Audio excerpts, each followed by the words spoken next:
Can you explain how myths and religions affect human understanding and behavior toward themselves, others, and social institutions?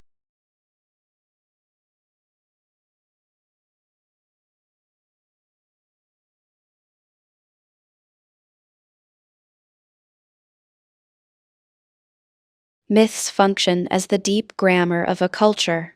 They give people inherited stories, creation accounts, hero journeys, trickster tales that quietly answer the questions: who am I? Where did we come from? What is owed to whom? A child raised on Prometheus learns something different about defiance and gift-giving than one raised on the Popolvuh. Toward themselves, myths offer templates of identity and ordeal. Toward others, they draw the line between kin and stranger, often by telling us which beings share our origin story. And toward institutions, myths legitimize them: kingship, marriage, the harvest festival, by rooting them in a sacred first time. When the myth is alive, the institution feels inevitable rather than invented.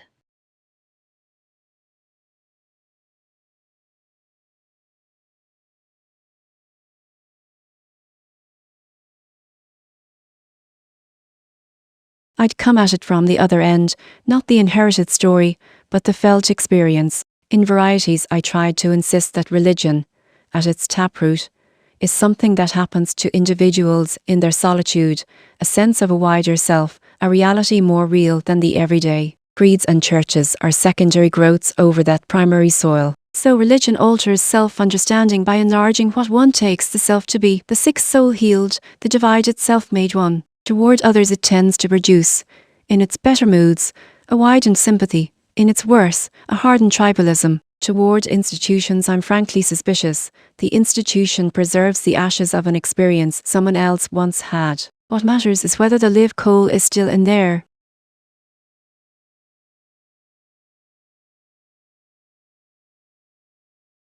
Heidi, Donna distinguishes the life goal of personal experience from the ashes preserved by institutions. Do myths, in your view, function more like the coal or the ashes? Can a myth still burn?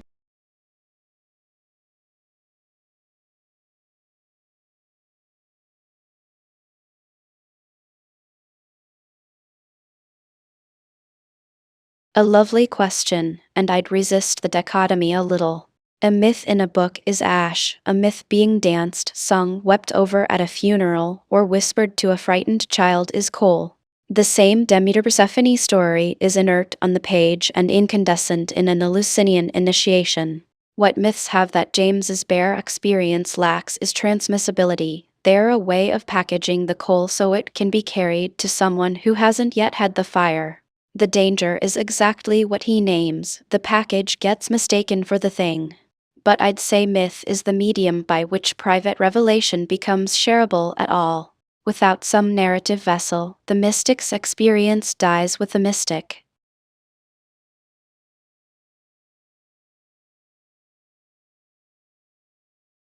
Donna, Heidi suggests myths are the vessel that lets private revelation become shareable. Doesn't your radical empiricism need something like that too, or does each soul really have to start from scratch?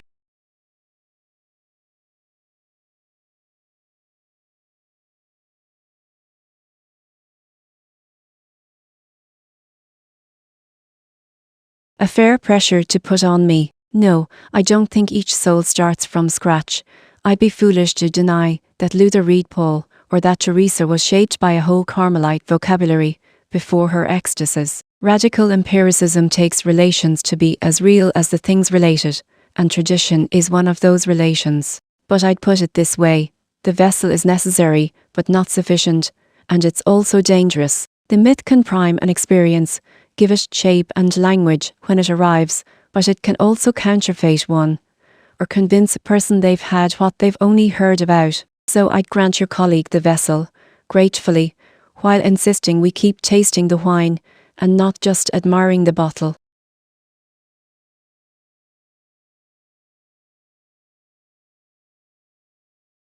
Heidi, Donna raises the worry that the vessel can counterfeit the experience, people mistaking the inherited story for something they've actually undergone. Have myths historically had any way of guarding against that, or is that failure just baked in?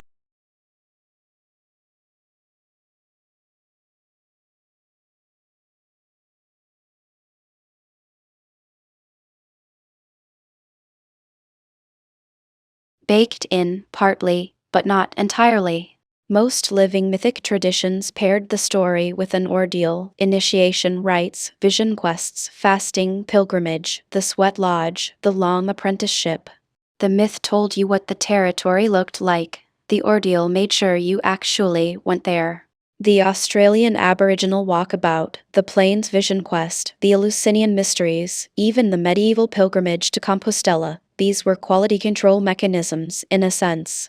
You couldn't just hear the story of descent and return, you had to descend. What's happened in much of modernity is that we've kept the stories and discarded the ordeals, which is exactly the counterfeiting problem your colleague names. The myth without the rite is a recipe no one cooks.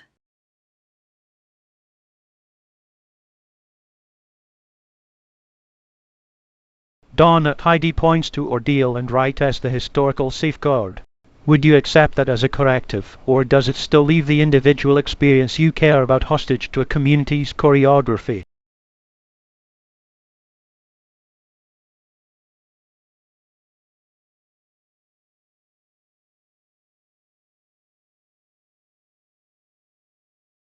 I'd accept it more warmly than you might expect. One of the things I noted about the conversion experiences I collected is how often they came after exhaustion, a long siege of the will, sleeplessness, despair, sometimes physical privation. The old rites seem to have known empirically what my subjects stumbled into, that the threshold tends to lie on the far side of depletion. So yes, ordeal is a corrective, and a wiser one than mere doctrine. My remaining hesitation is just this: the ordeal must remain genuinely an ordeal. Once it becomes ceremonial, once everyone knows the script and no one is actually risking anything, it joins the ashes. The Plains youth on his hill didn't know if the vision would come. That not knowing is, I suspect, half of what makes the thing work.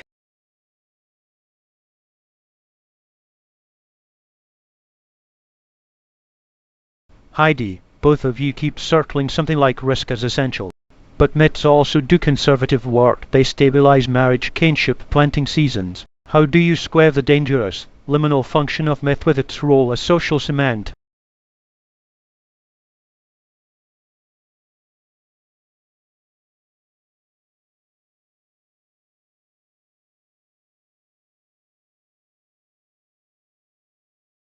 This is the central paradox of the field, and I think the honest answer is that myths do both because human societies need both.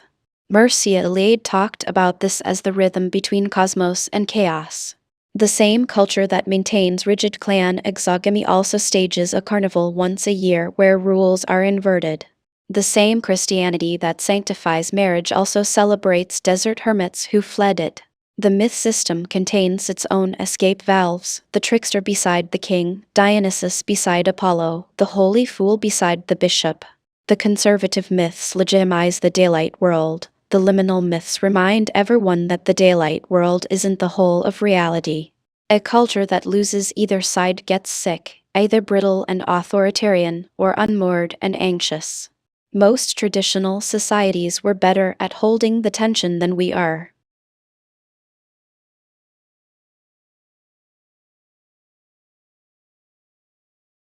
Donna, Heidi describes a healthy culture as one that holds the tension between the sterilizing and the liminal.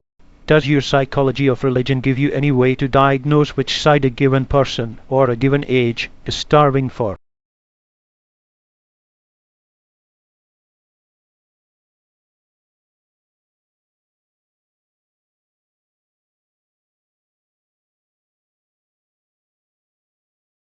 I think it does, though diagnosis is always retrospective and a little impertinent. In varieties, I distinguish the health-minded from the sick soul, the ones born who find the world basically good and need only to harmonize with it, and the twice-born who must pass through some genuine darkness before they can affirm anything. Neither type is wrong, they're answering different inner weather. An age, I'd say, reveals its hunger by what it overproduces in compensation. An era drowning in irony and disenchantment is starving for the stabilizing myths your colleague describes.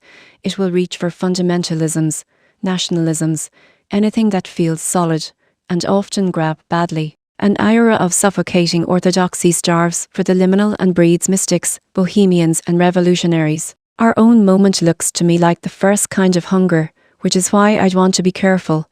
A starving person will eat almost anything, and not all of it is food.